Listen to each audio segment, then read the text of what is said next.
Hello mga kasari. Hello mga kasari. Ito na naman si ate girl nyo. Ngayon kasi magdi-DIY ako ng lagayan ng mga shampoo ko.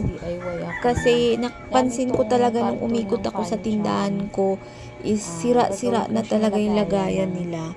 Actually, karton lang din yun, DIY ko lang din.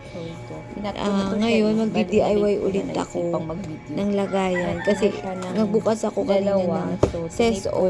Kaysa naman itapon ko, maayos kasi yung box na yan. Ginawa ko na lang siyang lagayan ng pancham.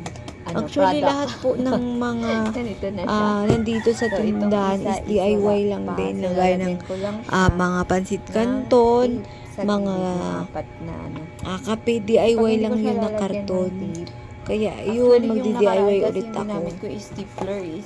Ayan, tinape ko na lang yung side, yung apat na side na yan kasi para hindi siya tumuklap. Kasi tamad kasi si ate girl tumayo para kunin yung stapler. Kaya yan, tape na lang tayo.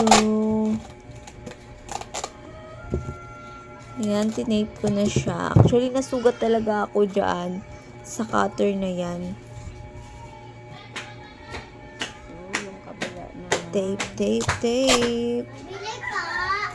Ano yun? Ayan, terp si ate girl.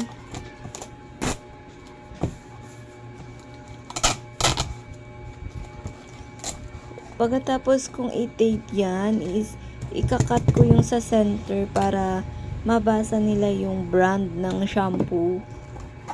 Ayan. Kakat ko siya dito na. Ayan, dyan ko siya ikakat. Ikakat ko siya sa kabila din.